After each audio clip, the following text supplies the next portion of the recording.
जीवित पुत्र का व्रत कथा। आज आपको इस वीडियो के माध्यम से सुनाएंगे जितिया का कथा, जो कि यूट्यूब वगैरह पर बहुत सारे लोग सर्च करके और जितिया का कथा सुनते हैं। जिनके पास ब्राह्मण उपलब्ध नहीं हो पाते हैं, जो लोग बाहर से हैं, तो मैं उनको जितिया का कथा शास्त्र सम्मत तरीके से और पुराण के अनुसार आपको सुनाने वाले हैं। आइए प्रारंभ करते हैं। हमारे पास जीवित पुत्र का व्रत कथा का यह पुस्तक है, जिसको आप लोग देख पा रहे होंगे।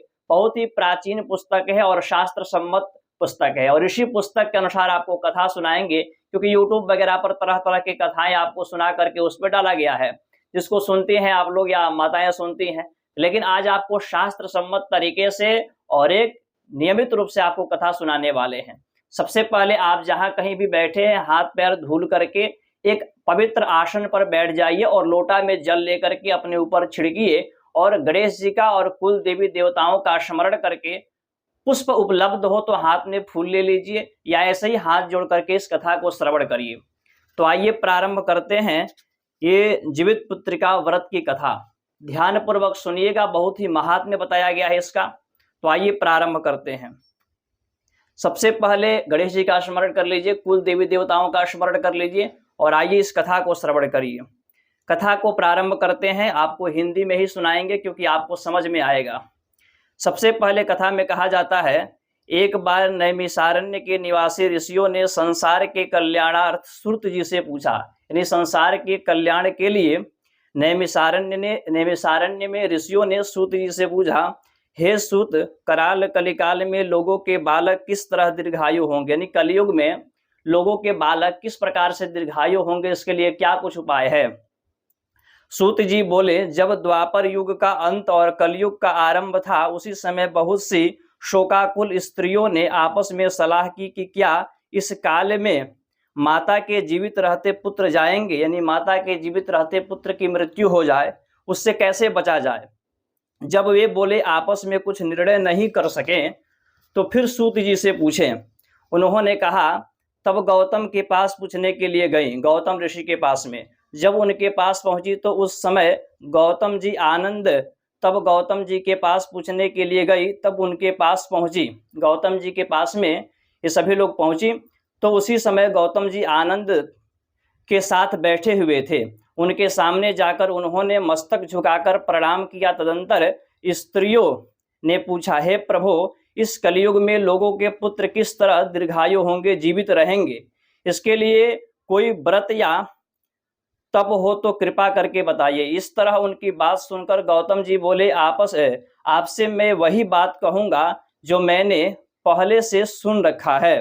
गौतम जी ने कहा, जब महाभारत युद्ध का अंत हो गया और द्रोण पुत्र अश्वत्थामा के द्वारा अपने बेटों को मरा देखकर पांडव बड़े दुखी हुए, तो पुत्र के शोक से व्याकुल होकर द्रौपदी अपनी सखियों के साथ ब्राह्मण श्रेष्ठ धौम्य के पास गई, और उसने धौम्य से कहा, हे विप्रेंद्र, कौन सा उपाय करने से बच्चे दीर्घायु हो सकते हैं, या आप कृपा करके ठीक ठीक कहिए, यानी मुझे बताइए।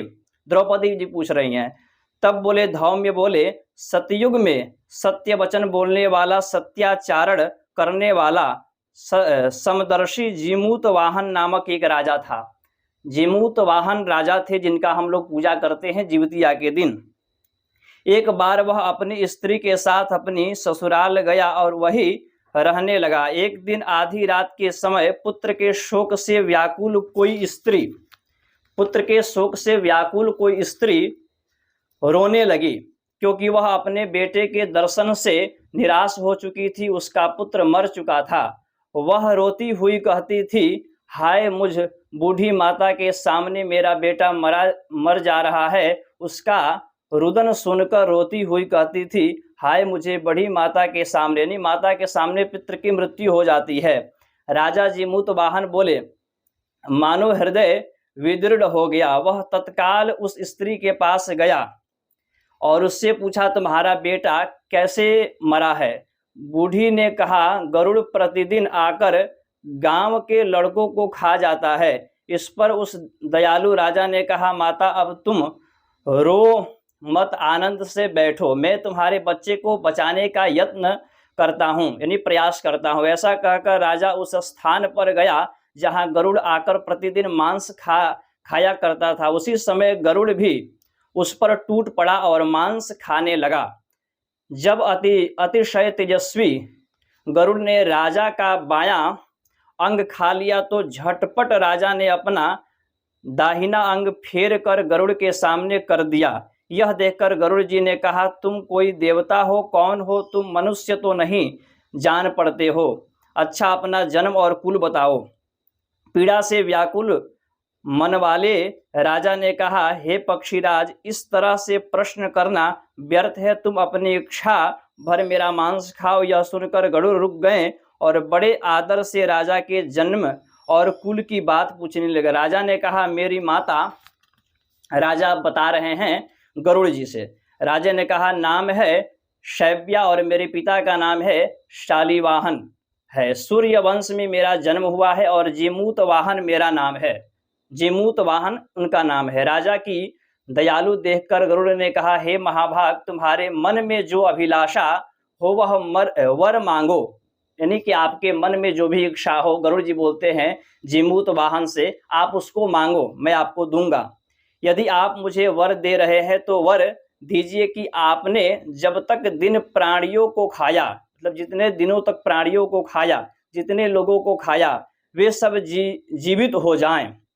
हे स्वामीन, अब गरुड़ जी बोल रहे हैं, हे स्वामीन, अब आप यहाँ बोलिए को खाए और कोई ऐसा उपाय करे कि जहाँ जो उत्पन्न हो वे लोग बहुत दिनों तक जीवित रहें।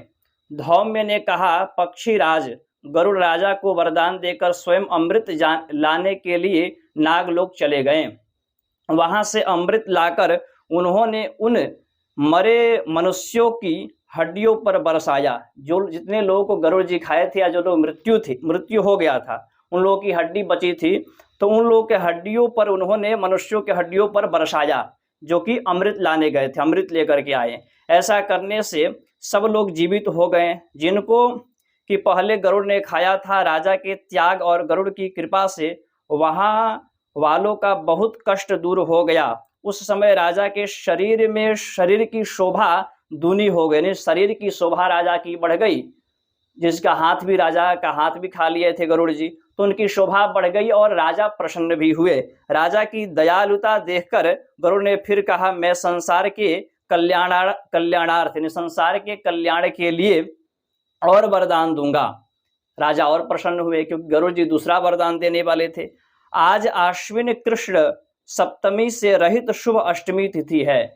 उस दिन क्या था? आश्विन मास सप्तमी तिथि और अष्टमी तिथि थी, दोनों युति साथ में था। आज ही तुमने यहाँ की प्रजा को जीवन दान दिया है। इस तिथि में, यानी सप्तमी युक्त अष्टमी तिथि में आश्विन मास कृष्ण पक्ष जीवदान मिला है, यानी कि जीवन दान इसी दिन मिला था।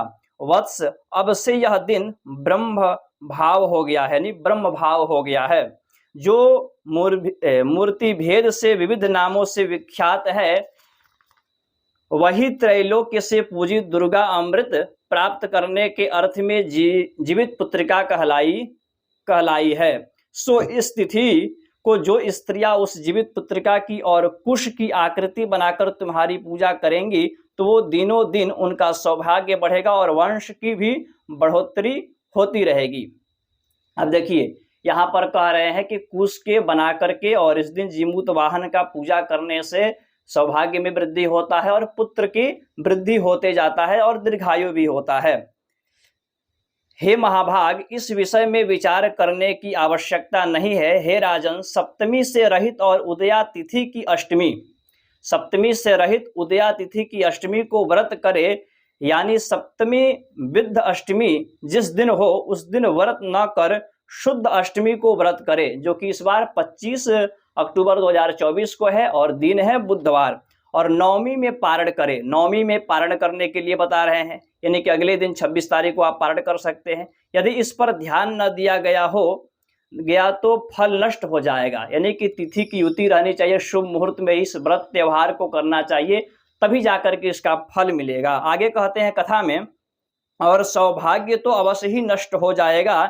जीमूत वाहन को इस तरह वरदान देकर गरुड़ बैकुंठ धाम को चले गए। अब गरुड़ जी वरदान देकर के जीमूत वाहन को अपने बैकुंठ में चले गए, भगवान विष्णु के पास में। और राजा भी अपनी पत्नी के साथ अपने नगर को वापस चले आए। धौम्य द्रौपदी से कहते हैं, हे देवी, मैंने यह अतिशय दुर्लभ व्रत तुमको बताया है। इस व्रत के करने से बच्चे दीर्घायु होते हैं। हे देवी, तुम भी पूर्वोक्त विधि से यह व्रत और दुर्गा जी का पूजन करो, तुम्हें अभिलषित फल प्राप्त होगा। यानी कि तुमको अनेक गुना फल प्राप्त होगा, तुम्हारे पुत्र दीर्घायु होंगे, सौभाग्य में वृद्धि होगा।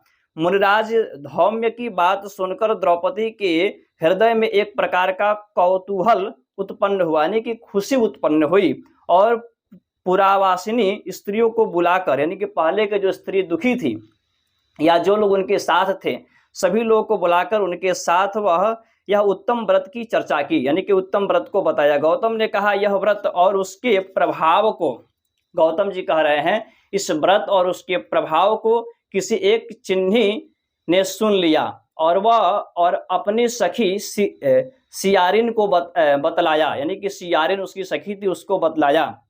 इसके बाद पीपल वृक्ष की शाखा पर बैठकर उस चिन्ह ने और उसी वृक्ष के एक खोते में बैठकर सियारिन ने भी व्रत किया, यानी सियारिन ने भी इस व्रत को किया था। फिर वही चिन्ही किसी उत्तम ब्राह्मण के मुंह से यह कथा सुन आई और पीपल के खोते में बैठी हुई अपनी सखी को सुनाया, यानी कि ब्राह्मण से सुनने का विशेष महत्व बताया गया है। सियारिन ने आधी कथा सुनी थी कि उसे भूख लग गई और वह उसी समय शव से भरे हुए श्मशान में पहुंची, यानी श्मशान में पहुंच गई, उसको भूख लग गया। वहां उसे इच्छा भर मांस का भोजन किया और चिन्ही बिना कुछ खाए पिए रह गई, चिन्नी खाए पिए बिना रह गई और पक्षी चली गई खाने के लिए, और सवेरा हो गया। सवेरे वह गौशाले में गई और वहां गौ का दूध पिया। इस तरह नवमी को उसने पारण किया। कुछ दिनों बाद वे दोनों मर गई और अयोध्या में किसी धनी व्यापारी के घर में जन्मी सियारिन, जो ग्रहण की थी। संयोग से उन दोनों का जन्म एक ही घर में हुआ, जिसमें सियारिन ज्येष्ठ हुई और चिन्नी छोटी। सियारिन ने मांस को ग्रहण किया था और चिन्नी ने व्रत को पूर्ण रूप से निभाया था। वे दोनों सभी शुभ लक्षणों से युक्त थी, इसलिए बड़ी लड़की काशीराज के और छोटी उनके मंत्री के साथ ग्रहपत्य अग्नि के सामने विधि पूर्वक ब्याही गई।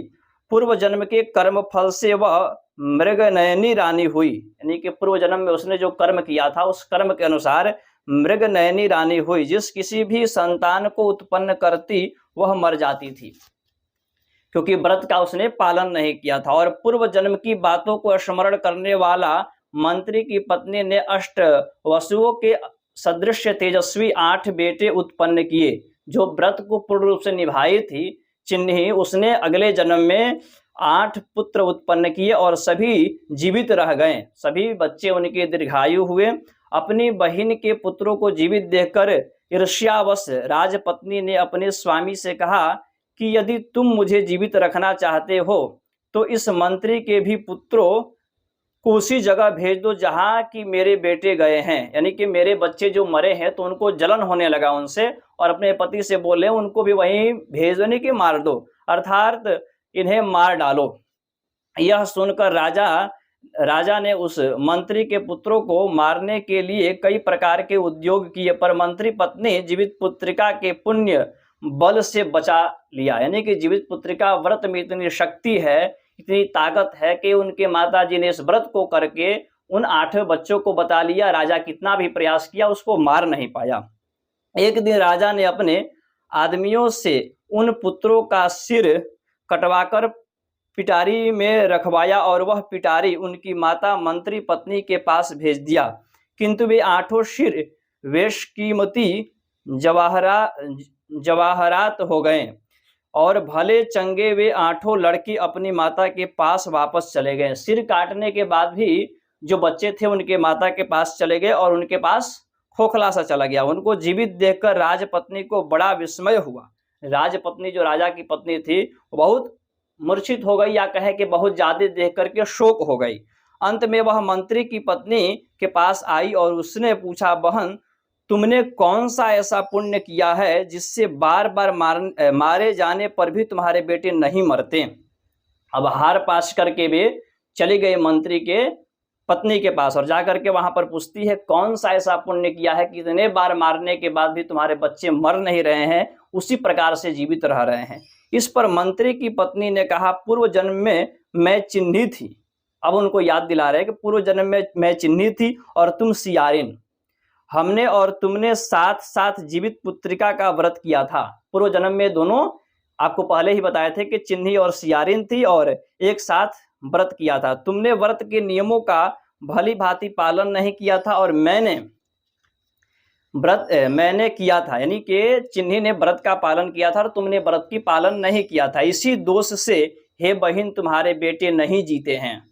उसने व्रत को खंडित किया था, व्रत रहते हुए मांस का भक्षण किया था सियारिन ने, जिस वजह से उसके पुत्र जो होते थे वो मर जाते थे, पुत्र जन्म ही नहीं लेते थे। और इसने जो है बहुत ही विधि विधान से जीवित पुत्रिका का व्रत किया था चिन्ही ने, और अगले जन्म में 8 पुत्रों को उत्पन्न किया और उसके पुत्र को चाहे कितना भी लोग मार डाले मरता नहीं था, अमर बना रहा था, या कहे कि चिरंजीवी था वह पुत्र। तो तुम्हारे बेटे नहीं जीते हैं, यानी कि तुमने व्रत का पालन नहीं किया था, इसलिए तुम्हारे बेटे जीवित नहीं रहते हैं। ओ राजरानी, अब भी तुम उस जीवित पुत्र का व्रत को करो तो तुम्हारे बेटे दीर्घायु होंगे। फिर से कहती है चिन्ही, जो कि इस समय राजमंत्री यानी कि मंत्री की पत्नी है, वो कहती है अपने रानी से कि इस समय भी व्रत करो तो तुम्हारे बेटे दीर्घायु होंगे। मैं तुमसे सच सच कह रही हूँ। उसकी कथा सुनकर रानी ने व्रत किया। फिर से व्रत कथा सुनकर के रानी ने किया, तभी से उसके कई बेटे सुंदर और दीर्घायु होकर बड़े बड़े राजा हुए। अब बताइए, वो चिन्ही जो पूर्व जन्म में चिन्ही थी और राजा की मंत्री थी, राजा के मंत्री के पत्नी थी, उसने फिर उसको बताया इस प्रकार से हम लोग अगले जन्म में चिन्ही और सियारिन थे और व्रत का तुमने पालन नहीं किया था, मैंने व्रत का पालन किया, मेरे 8 पुत्र हुए और दीर्घायु हुए। आज से ही और इस बार से तुम इस जन्म में भी इस व्रत को प्रारंभ करो, तुम्हारे पुत्र जो है होंगे।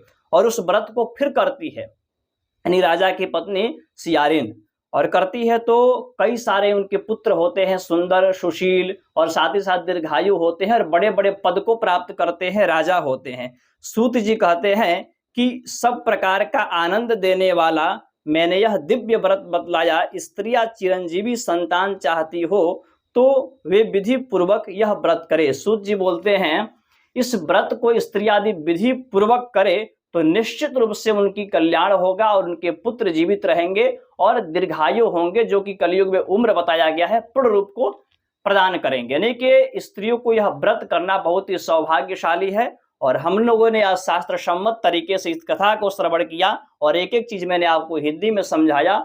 इस वीडियो को शेयर करिए, बाकी धन्यवाद। और इस व्रत को आप लोग विधि पूर्वक करिए। हर हर महादेव, जय श्री राम।